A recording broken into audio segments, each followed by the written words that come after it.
ஹரி ஓம். எல்லோரும் இன்புற்று இருப்பது நினைப்பதை அல்லாமல் வேறொன்றும் அறியேன் பராபரமே. சர்வே ஜனாக சுகினோ பவந்து. ஸ்திரீபிய தீர்க்க சுமங்கலி பவ. சர்வ ஐஸ்வர்யாணி மங்களானி ச அபிவிருத்திர் பவதோ ததாஸ்தோ. இப்பொழுது நான் புதிதாகவே ஒரு தலைப்பில் ஆரம்பிக்கின்றேன். கல்யாண மந்திரங்கள், அதனுடைய தவறுதலாக மொழிபெயர்த்தலோ தவறுதலாக புரிதல். இதனுடைய விவாகம் 1 தமிழில். பொதுவாகவே கல்யாணம் பண்ணுறது சில விவாகங்கள் நம்முடைய தமிழ்நாட்டில் பிரத்யேகமாக முக்கியமாக நம்முடைய தமிழ்நாட்டில் சில அரசியல்வாதிகள், எல்லா அரசியல்வாதிகளும் நான் சொல்லவில்லை, நிறைய அரசியல்வாதிகள் தூய்மையானவர்கள், தேசபக்தி உடையவர்கள், இந்து கலாச்சாரத்தின் பண்பு உடையவர்கள், பின்பற்றுதல் உடையவர்கள் சில பேர் இருக்கின்றார்கள். அதை அடிக்கடி இந்த நம்முடைய மொபைல் மூலமாக வெளிப்படுத்துகின்றார்கள், சிரிக்கின்றார்கள், கேலிக்குறியாக ஆக்கின்றார்கள். நான் மந்திரத்தை கூறிவிட்டு அதனுடைய தெளிவான அர்த்தத்தை நான் உங்களுக்கு கூறுகின்றேன். அது தவறுதலாக புரிந்த அர்த்தங்கள். மந்திரம் புஸ்தகம் 10, ரிக்வேதா புஸ்தகம் 10 புக் 10 அப்படின்பாக 85வது விபாகம், வச்சனம் 40வது வச்சனம். இந்த வச்சனத்தை கூறிவிட்டு அதனுடைய அர்த்தங்கள் சொல்கிறேன். சோமஹ பிரதமோ விவிதே கந்தர்வாக விவிதே உத்தரஹ திருதியோ அக்னிஷ்டே பதிஹி துரியஹ தே மனுஷ்யஜாம். என்ன புரிஞ்சுங்களா? சோமஹங்கிறது சந்திரன். சோமஹ பிரதமோ விவிதே, அவங்க என்ன கூறுகிறார்கள்? முதலாவதாக அவளுக்கு சூரியனாக கணவனாக இருந்ததாகவும், பின்பு கந்தர்வர்கள் என்றது தெய்வீக இயல் இசை நாடகம் என்று கூறுவார்கள். மியூசிக், இயல் இசை நாடகம், பாட்டு, வீணை, அந்த மாதிரி கந்தர்வர்களுக்கு மனைவியாக இருந்ததா. இதெல்லாம் அவங்க எப்படி கதை பண்ணுறாங்க தெரியல எனக்கு. 3வதாக அக்னிக்கு அவள் இருந்ததாகவும், 4வதாக பதி கணவனுக்கு வருகின்றாள் என்று விவாக மண்டபத்திலேயே விவாக மந்திரம் கூறி ஓதுகிறார்கள். இந்த சாஸ்திரிகள், இந்த பண்டிதர்கள் சிரிப்பார்கள். ஏன்னா அர்த்தம் புரியாது. ஏதாவது ஒரு மொழிபெயர்ப்பை வைத்துக்கொண்டு, அதாவது மேற்கத்திய மொழிபெயர்ப்பு, அவர்களுக்கு நம்ம கலாச்சாரமும் தெரியாது, சம்ஸ்கிருத இலக்கணம் தெரியணும் பாணினியோடு. நான் சொல்லித்தரேன். இப்போ பாருங்க. சோமஹ பிரதமோ விவிதே. விவிதேங்கிறது என்ன அர்த்தம்? வித்துங்கிற தாத்துல வருது. அதுக்கு 5 கணங்கள் இருக்கு. அதை அதாதி, திவாதி, துதாதி, ருதாதி, சுராதி. இந்த வித்துக்கு மட்டும் உதாரணமாக அதாதி எடுத்தா யோசிக்கிறது, திவாதி எடுத்தா இருத்தல், சக வித்தியத்தேனா அவங்க இருக்கான்னு அர்த்தம். அதுவும் வித்து தான் தாத்து. நான் இது இடத்துல எந்த பொருந்தானா இது வரும்னா ருதாதி வரும். அதாவது பரிசீலனை, நியாயத்தை சொல்லுவது, ஆராய்ச்சி, பரிசீலனை, அதாவது ரீசனிங் அப்பான் ஆங்கிலத்தில் சொல்லுவார்கள். நியாயத்தை போத்தியப்படுத்துவது, புகட்டுவது அப்படின்னு ஒரு இது அர்த்தம். அந்த அர்த்தம் தான் எடுத்துக்கணும். கடந்த காலம் இது சம்ஸ்கிருதத்தில் இறந்த காலங்கள் கடந்த காலம் என்று கூறினேன். அது 3 விதமாக இருக்கின்றது, நன்றாக புரிஞ்சுக்கணும். 1 லங் லகாரக, அது இம்பர்ஃபெக்ட் பாஸ்ட் டென்ஸ், தூய்மையானதில்லை. நான் செய்து கொண்டு இருந்தேன், செய்து கொண்டு உங்களுக்கு நிகழ்காலம், இருந்தேன் இறந்த காலம். அதனால அது இம்பர்ஃபெக்ட், அது அசுத்தமான ஒரு இறந்த காலம். லுங்லக்காரக, நான் செய்தேன், சுத்தம் செய்தேன், அவ்வளோ முடிஞ்சு போச்சு. லிட்லக்காரக, அதுவும் இறந்த காலம்தான். ஆனால் பல 1000 வருடங்களுக்கு முன்பால், பல வருடங்கள் முன்பால் அது குறிப்பிடும். அதாவது குறிப்பிடத்தக்க ஆள் இப்பொழுது உயிரோடு இல்லை, நீங்கள் பார்க்க முடியாது. ஆள் உயிரோடு இல்லை, அவர் பார்க்க முடியாது. நன்றாக இதை புரிந்து கொள்ளுங்கள். இதுதான் உதாரணமாக லிட்லக்காரத்தில் நான் என்ன சொல்வேன்? வால்மீகி ராமாயணம் ரச்சயாஞ்சக்கிரீரை மரியாதைக்கு அவர் உண்டாக்கினார். ராமாயணத்தை அவர் எழுதினார். லிக்கில் ஒரு ப்ரொடியூஸ், அவர் அதை உற்பத்தி செய்தார், ராமாயணத்தை தொகுத்து கொடுத்தார்னு அர்த்தம். வால்மீகி இருக்காரா அப்போ? இல்லை. இப்போ நான் ஏதாவது நான் பண்ணினேன்னா அகம் அக்கரவம், அது லங்கு. அகம் அக்காரிஷம், அது பண்ணினேன், நான் பண்ணி கொண்டு இருந்தேன், அது லங்கு. அக்கரவம், அகம் அக்கரவம் சொன்னாலே போகிறோம், நான் தான் அர்த்தம். அகாரிஷம், அப்படிலாம் தான் வரும். இப்போ லிட்லக்காரக வந்து அகம் சக்கார அப்படின்னு வந்தால் நீங்கள் என்ன கேட்பீங்க? அப்பா நீ தான் சொன்ன அந்த சொல்லக்கூடிய ஆள் உயிரோடு இல்லை, இப்போ இல்லை, பார்க்க முடியாது, எப்படியா நீ அகம் சக்கார சொல்லுவ? அப்படி பார்த்தா நீ அகம் நீ இருந்தியா? அப்பா இதுதான் வேதத்தில் வருது. என்ன சொல்கிறது வேதத்தில்? பகூனிமே வெதிதானி, நான் நிறைய ஜென்மங்கள் எடுத்தேன், பழைய ஜென்மம்லாம் எனக்கு தெரியும், உனக்கு தெரியாதுங்கிறார் பகவான். பகவத்கீதையில் 4வது விவாகம் 5வது வர்ஸ். பகூனிமே வெதிதானி ஜன்மானி தவச்ச அர்ஜுனா தானி அகம் வேத சர்வாணி ந துவம் வேதம் பரந்த்வசி. உனக்கு தெரியாதா? எனக்கு தெரியுங்கிறார். அதுதான் அகம் சக்கார. எனக்கு என்னுடைய பூர்வ ஜென்மத்தை தெரியும், அதை பற்றி நான் ரிஷிகளுக்கு அவங்களுக்குள்ளே பேசிட்டு இருக்கிறச்ச அவங்களுக்குள்ள ஏதாவது உரையாடல்கள் எழுத்துக்கள் இருந்தால் அகம் சக்காரன்னு ஒரு ரிஷி சொன்னார்னா இந்த ஜென்மத்தில் அவர் பண்ணலை, பூர்வ ஜென்மத்தில் அவர் பண்ணினார். அதான் அகம் சக்கார.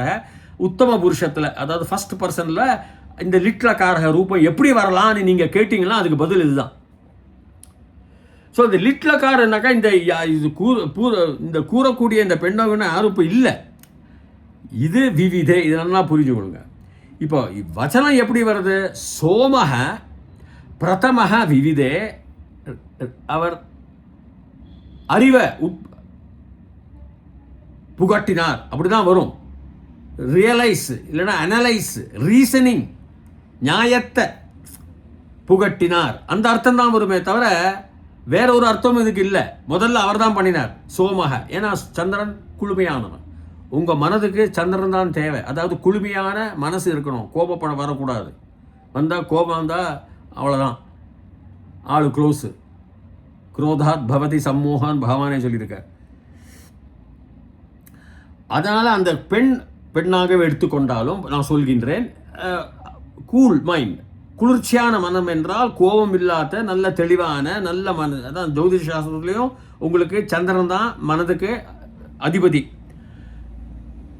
கந்தர்வக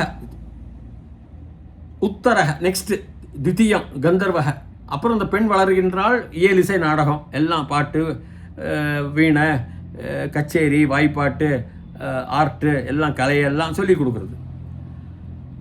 அக்னிஹி அக்னிஷ்டே திருதிய அக்னிஹி தே. அவன் என்ன பண்ணுறான்? சுத்தம் பண்ணுறான் அந்த குழந்தைய. ஆதிபரா சக்தி ஆக்குறான். அக்னிங்கிறது சக்தி, ஃபயருங்கிறது சுத்தம், பியோர். பரிசுத்தங்கிறது ஒரு நெருப்பு தான், சுத்தம் பண்ணுறான். பதிஹி துரியங்கிறது என்ன? 4வது. தே உன்னுடைய, டு யூ, மனுஷ்யஜாம். இப்போ எங்கேயுமே இங்கே இந்த விவாக பெண்ணை பற்றி குறிப்பிடவில்லை. மனுஷ்ய ஜாக, மனுஷ்ய மனு, மண் ப்ளஸ் உனாதி தாத்து வரணும். இல்லைன்னா என் வந்து மண் வந்து அது மன வந்து யூ வந்து மனு வரணும், உனாதி. இஷ்யன்னு ஒரு பிரத்ய நீங்கள் செய்த மனுஷ்யன்னு வரும். மனுஷ்யங்கிறது ரிலேட்டட் டு த மனிதன், மனிதனுக்கு மனிதனுடைய சொல்கிற அர்த்தத்தில். ஜாகங்கிறது என்னது? ஜாக ரெண்டும் வரும், ஆண்லிங்கமும் வரும் பெண்லிங்கமும் வரும். ஜஹ ஜௌ ஜாக, ராமஹ ராமோ ராமஹ, ராம சப்தம்தான். இல்லைனா சீதா சீதே சீதாக, அவ்வளோதான். அப்போது ஜாக நீங்கள் வந்து ஆல் மென் ஆர் மார்டல்னு ஆங்கிலத்துக்கு கூறினா மென் இன்க்ளூட்ஸ் விமன். அந்த ஆல் மென், எல்லா மனிதனும் இறக்கக்கூடியவன். மனிதன் என்றால் இது அப்படி பார்த்தா ஸ்திரீகள் இல்லையா பெண்கள் இல்லையா என்ற அர்த்தம் வராது. பெண்களும் ஜந்துக்கள், ஜீவன் அம்சங்கள், உயிர் இனங்கள் அப்படின்றத எடுத்துக்கணும். அதுதான் உயிரினங்கள். பதிஹி 4வது பதிஹி, 4வது எஜமானன்.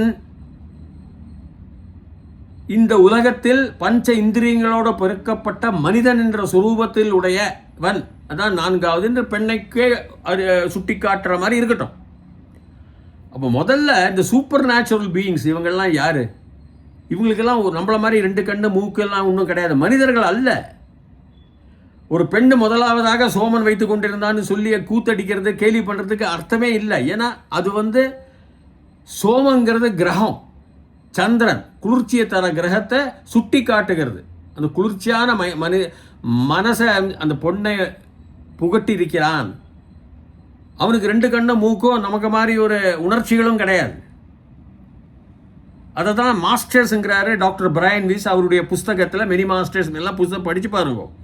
அதாவது நமக்கு உடம்பிற்கு அப்பாற்பட்ட இருக்கிற வேறு வேறு வேறு வேறு சக்திகள், கந்தர்வர்கள், கிங்கரர்கள், நிறைய சக்திகள், தேவர்கள் அப்படின்னு இந்த பஞ்ச இந்திரியங்கள், 2 கண்ணு, 1 மூக்கு, 2 காது, 2 கை, 2 காலு உடைய உடம்புக்கு 5 இந்திரியங்கள் உள்ள மனிதனுக்கு தான் மனிதனாக பார்க்கலாம். கண்ணாடியில் பார்க்கலாம், நேராக பார்த்துக்கலாம்.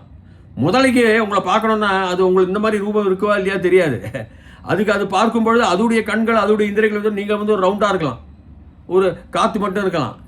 எப்படி அதோடைய கண்ணுக்கு நம்ம வீழ்ச்சி எப்படி இருக்க, நம்முடைய காட்சி எப்படி இருக்குன்னு தெரியாது, காட்சி எப்படி போகிறதுன்னு தெரியாது. அதனால் சோமக வந்து நீ உடனே மனிதன் வந்து அவளை வச்சுட்டு இருக்கான் என்று இது தவறாத கேலி கூத்து பண்ண முடியாது. அதுக்கப்புறம் கந்தர்வக அவருடைய வாழ்நாளில் அடுத்த கட்டத்தில் இயலிசை நாடகத்தை கற்றுக்கொள்கிறாள். பிறகு அக்னிக்கு வருகிறாள். சுத்தம் சக்தி, ஆதிபரா சக்தி ஆகுவதற்கு அக்னி சுத்தத்தை செய்து கொடுத்து, பதிகிங்கிறது எஜமானன் அர்த்தம். சரி, நீங்கள் கணவன் வைத்துக்கொள்ளுங்க. பதிகி இந்த மனுஷஜா, மனுஷர்களால் வரப்பட்டவனுக்கு பதிகி, அவங்கள்தான் அவளுக்கு பதிகின்னு அவளையே இங்கே சுட்டி காட்டவில்லை. சரி, வைத்துக் கொள்ளுங்கள். பதிகி யாரு? மனுஷ்யஜா, மனிதர்கள் தான் பதிகி. ஸோ முதல் 3 வந்து இந்த சக்தியே இந்த இதையும் குறிக்கின்றதே தவிர, ஒரு ஆம்பளை தான் வச்சுக்கிட்டு அப்புறம் 2வது கொடுக்குறான், 3வது கொடுக்குறான். இது வந்து தவறான மொழிபெயர்ப்பு. இந்த மொழிபெயர்ப்பு அப்படி இருக்குது நிறைய இடத்துல. உன்னுடைய முதல் கணவன் சோமன், அதாவது சந்திரன். 2வது கணவன் கந்தர்வன், கந்தர்வக. 3வது கணவன் அக்னிஹி. இப்படிலாம் போடுறாங்க புஸ்தகத்தில். எங்கள் கணவன் பதிகின்னு வருது எஜமானன். மனுஷ்யஜாக, மனிதர்கள் கூடிய, அதாவது இருக்கக்கூடிய பிறந்த இனங்கள், உயிரினங்கள் பதிகி ஆகின்றதுன்னு வருது. அது 2 பேருக்கும் ஆகலாம். பத்தினின்னு எங்கேயும் வரல இந்த வேர்ட்ஸில். சரி, அப்படியே நீங்கள் பத்தினி வைத்துக் கொள்ளுங்கள். அந்த பெண்ணுக்கு அவளுடைய காலகட்டங்களில் வளர்ச்சி, குழந்தை பருவத்திலிருந்து அவள் விவாக பருவம் வரை அவள் வளரும் பொழுது இந்த கட்டங்களை தாண்டுகின்றாள். சோமன், கந்தர்வன், அக்னி. குளிர்ச்சியான மைண்டு, நல்ல சுபாவம், நல்ல குளிர்ந்த மன, கோபம் வராமல், அசூகை வராமல், பொறாமை வராமல் இருக்கின்ற மனது. பிறகு கந்தர்வர்கள் இயலிசை நாடகம் கற்றுக்கொள்ள வேண்டியது நம்முடைய கலாச்சாரம். பெண் பாடத் தெரிய வேண்டும், வீணை வாசிக்க தெரிய வேண்டும், வயலின் வாசிக்க தெரியலாம், ஃப்ளூட் வாசிக்க தெரியலாம், கலைகள் தெரியலாம், சிற்பங்கள் வரைவதற்கு தெரியலாம், கோவில்களுக்கு செல்லலாம். இதெல்லாம் இயலிசை நாடகத்தில் வருது. அக்னிஹி அதுக்கப்புறம் அவளுடைய அவ்வளவு சுத்தமாக்கப்படுகின்றாள். அவளுக்கும் அந்த சக்தி வருகின்றது. அவளுக்கும் அந்த திருடமான நிச்சயமான எண்ணங்கள், நாம் ஒரு சக்தி, நாம் ஒரு தூய்மையானவள் என்று நினைப்பு வருவதற்கு அக்னி இதான் பொருத்தமான ஒரு கிரகம். Because fire is pure. அக்னி சுத்தமானது, இம்பியூரிட்டிஸ் இருக்காது, அசுத்தங்கள் அதில் இருக்காது என்று இதை வைத்துக்கொண்டு இதை கேலி கூத்தாக பேசுபவர்களுக்கு நான் என்ன சொல்வது? சில மொழிபெயர்ப்புள்ள புஸ்தகங்களிலும் இதே மாதிரி, ஏன்னா மேற்கத்தியவனே அவங்க அவ்வளோதான் தெரியும். இப்போ 41வது அடுத்த வசனத்துக்கு வந்தீங்கன்னா அதே தான் 10வது புஸ்தகம் 85வது விபாகம் 41வது வசனத்துலேயும் வந்தாங்கன்னா, சோமக கந்தர்வாய அததாத், லங்ல காரை யூஸ் பண்ணுறார்.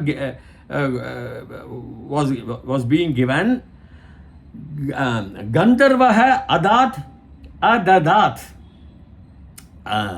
அக்னயே, அக்னேந்து து அக்னி, அக்னிக்காக 4ஆம் வேற்றுமை உருபு கு. ஹரையேன்னு சொல்கிறோம் இல்லையா? ஹரிஹி ஹரி ஹரய, ஹரிம் ஹரி ஹரின்னு, ஹரிணா ஹரிபியாம் ஹரிபிஹி ஹரையே அக்னயே எல்லாம் இகாராந்த ஸ்திரீலிங்க சப்தம் தான் இப்படி தான் வரும். அது புல்லிங்க சப்தம் இப்படி தான் வரும். அக்னயே, அக்னிக்கு 4ஆம் வேற்றுமை உருபு கு और அக்னிக்கு. அததாத், அதாத் கொடுத்தான் அக்னிக்கு. அக்னி என்ன பண்ணா? அக்னிஹி மஹ்யம், எனக்கு. மஹ்யங்கிறது அகம் ஆவாம் வயம் மாமா ஆவாம் நௌ அஸ்மான்னக மயா ஆவாபியாம் அஸ்மாபிஹி மஹ்யம் என மே வரலாம். 4th விபக்தி, 4வது விபக்தி எனக்கு, எனக்காக. அப்போ அக்னி எனக்காக, அக்னிஹி மஹ்யம் அததாத் கொடுத்தான். அப்புறம் என்னாச்சு? ரயிம்ங்கிறது பொக்கிஷம், எல்லா விதத்திலையும் கல்வி கில்வி ஞானம் வைரம் தங்கம் கற்கள் எல்லாமே. ரயிஞ்ச புத்திரான்,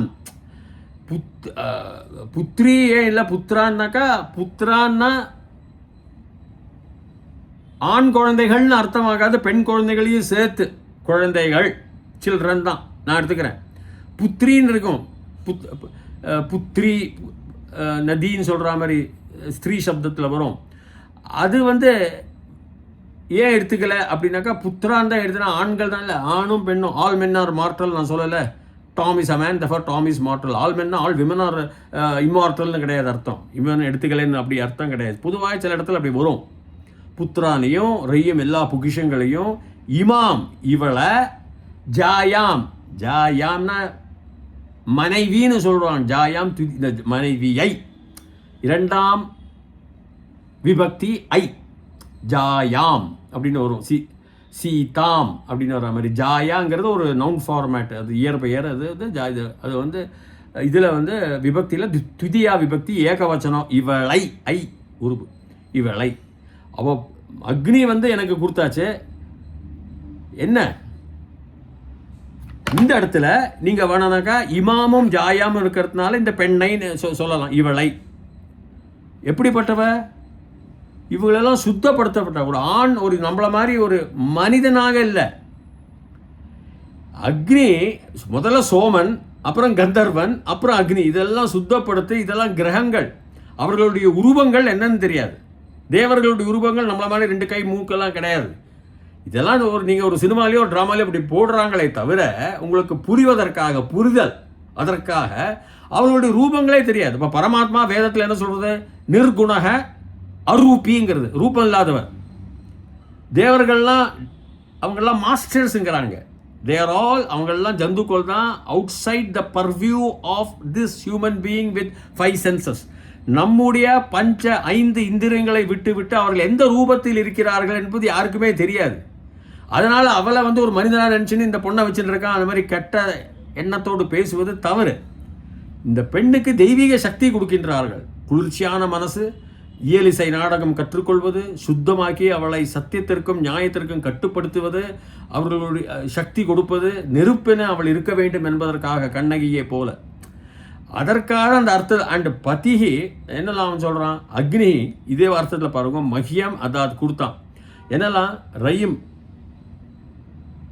பொக்கிஷங்கள், புஷவும் அண்ட் சங்கிறது அண்ட், பிறகு புத்ரான் குழந்தைகளையும், இமாம் இவளை, ஜாயாம் பெண்டாட்டியை அப்படின்னு சொல்கிறான். ஜாயாங்கிறது பெண்ணை தான் வரும், மனைவியைன்னு சொல்ல அப்படியே வச்சுக்கலாம். இந்த மனைவியை இதெல்லாம் கொடுத்தான், பொக்கிஷமாக எனக்கு கொடுத்தான், பொக்கிஷங்கிறான். இவ்வளவு சுத்தப்படுத்தினா பிறவியில், மின் பிறவியில் எப்படி இருந்தாங்க தெரியாது. அதுதான் நீங்கள் அந்த புத்தகத்தை படிக்கணும். Mini masters mini life. தத்துவமாக விஞ்ஞான ரீதியாக மேற்கத்திய விஞ்ஞானி, மனோதத்துவ விஞ்ஞானி, அவர் ஹிப்னாட்டிசம் என்ற மனோதத்துவத்தெல்லாம் சிகிச்சை புரிந்து அவர் எழுதியிருக்கிற புஸ்தகம், உண்மையிலே நடந்த புஸ்தகங்கள்லாம். எப்படி அந்த பெண் 4000 வருஷத்துக்கு முன்னாடி அவருடைய அந்த பேஷண்ட்டை, அந்த பெண்ணை, சிகிச்சைக்காக வரும் பெண்ணை அவர் 4000 வருஷத்துக்கு முன்னாடி ஈஜிப்சியன், அதாவது ஈஜிப்ட் மொழியில் பேசுகிறா, யாருக்குமே புரியல. ரெக்கார்ட் பண்ணிட்டு இங்கிலாந்துக்கு அமிச்சு டிமாட்டிக் ரைட்டிங்ஸில் அதை மொழிபெயர்ப்பு செய்யும் பொழுது அது 3517 வருஷம் இவள் ஒரு ஈஜிப்ட் நாட்டில் ஒரு ராஜகுமாரியாக இருந்திருக்கா. அந்த மொழிக்கு தான் அந்த இடத்துல. அதெல்லாம் அவ்வளோ ஆராய்ச்சி பண்ணி நுண்ணியமாக வைத்து கொண்டிருக்கிறார்கள். அப்போ பகவான் சொல்கிற மாதிரி பகூனிமே வெத்தித்தானி, நான் நிறைய பிறவி எடுத்திருக்கேன். பகூனிமே வெத்தித்தானி ஜன்மானி தவச்ச அர்ஜுனா தானி அகம் வேத சர்வாணி ந துவம் வேதம் பரந்தபஸ்மி. நான் பகூனி ஜதி நீ எடுத்திருக்க அர்ஜுனா, பகூனிமே வெத்தித்தானி செலவழிச்சிருக்க ஜன்மங்களை, நீயும் தவச்ச அர்ஜுனா உன்னுடையதுதான். தானி அதை அவைகளெல்லாம் அகம் வேத, எனக்கு எல்லாமே தெரியும், ஆனால் உனக்கு தெரியாதுங்கிற. அப்போ அந்த கூடு விட்டு கூடு பாடுறது அந்த மாதிரி இந்த பெண் பல இதில் வந்து சுத்தப்படுத்தி சுத்தமான ஒரு உண்மையான மனைவியாக வந்ததுக்கு நான் மிகவும் சந்தோஷப்படுகிறேன் என்ற அர்த்தத்தில் தான் ரிஷிகள் எழுதியிருக்கிறார்களே தவிர இதை கேலி கூத்தாக்கக்கூடிய ஒரு விஷயமே அல்ல. அதுதான் அந்த விவிதே, அதாவது லிட்லக்கார ரூபம். யாரும் எக்ஸிஸ்டன்ஸில் இல்லை, இப்போ இல்லை. சோமக பிரதமோ விவிதே அப்படிங்கிறாங்க. கந்தர்வக விவிதே உத்தரக செகண்டு, திருத்தீயோ அக்னிஷ்டே அக்னிஹி தே யுவர் பதிஹி துரிய தே மனுஷ்யஜாம். உன்னுடையது ஃப்ரம் த மனுஷ்யா, மனுஷ்யஜாம் தே பதிஹி மனுஷ்யஜாம். மனுஷ ரூப, மனுஷ குலத்திலேருந்து, அந்த எத்தினிசிட்டிலேருந்து, அந்த வகையான உயிரினங்கள்லேருந்து வரக்கூடியவன் மனுஷனுடைய ரூபத்திலேருந்து வரக்கூடியவன் இந்த பதிகி இந்த கணவன் இந்த பெண்ணுக்கு அப்படின்னு சொல்கிற மாதிரி மனுஷ்யஜாக அப்படிம்பாங்க அவங்க. பதிகிங்கிறது எஜமான, பத்தினிங்கிறது எஜமானி. ஸோ எஜமானன்னு சொல்கிறதுனால பெண்ணை எடுத்துக்கலாம், நான் அப்படியே எடுத்துக்கிறேன். இப்போ அதில் ஒன்றும் பிரச்சனை இல்லை. பட் இதெல்லாம் வந்து தெய்வீக சிந்தனைகளே வருதே தவிர நம்மளை மாதிரி ஒரு மனிதன் வந்து இப்படி வச்சுட்டுருக்கான், அந்த ராஜா வச்சுட்டுருக்கான், இந்த நாட்டு ராஜா வச்சுட்டுருக்கான், அதுக்கப்புறம் இந்த திருடன் வச்சுட்டுருக்கான், இந்த வியாபாரி வச்சு அப்படிலாம் வரலையே. இதில் இழிவாக பேசுவது தவறு என்பதற்கு இது ஒரு எடுத்துக்காட்டு. இன்னும் மந்திரர்கள் எவ்வளவு சுத்தமாக அவர்கள் அப்பேற்பட்ட தேவர்களெல்லாம் இந்த பொண்ணு இப்படிலாம் படைத்த குணம் படைத்த இருக்கின்றவளா இருக்கின்றா. இப்போ 8ல் ஜாதகத்தில் 8ல் சந்திரன் உட்காந்துருக்கான், 4ல் உட்காந்துருக்கானா, நம்ம என்ன நீ அந்த பெண்ணுடைய ஜாதகத்தில் சந்திரன் தான் கணவனா? அக்னி உட்காந்துருக்கான், சூரியன் உட்காந்துருக்கான், ராகு உட்காந்துருக்கான், அவங்க தான் கணவர்களா? அதே தான் இது. தவறாக புரிந்து கொண்டு தவறான அர்த்தங்களை போத்தியப்படுத்தி விட்டு கேலி கூத்தாக்குவது. இதே மொழிபெயர்ப்பில் நிறைய புத்தகங்கள் அப்படி தான் இருக்குது. அது தவறு. ஃபர்ஸ்ட் ஹஸ்பண்ட், செகண்ட் முதல் கணவன், 2வது கணவன், 3வது தவறு. இத்துடன் முடித்துக் கொள்கிறேன். இது என்னுடைய விபாகம் 1. இன்னும் மேலும் சில மந்திரங்களை எடுக்க போகிறேன். பார்ட் 2ல் விபாகம் 2ல் நீங்கள் தொடர்ச்சியாகவே என்னுடைய இதில் பதிவு செய்வீர்களே ஆனால் தொடர்ச்சியாகவே என்னுடைய பிரசங்கங்கள் வந்து கொண்டிருக்கும். அதுவரைக்கும் பூயாத் தாவத் சுபமங்கலம். ஹரி ஓம்.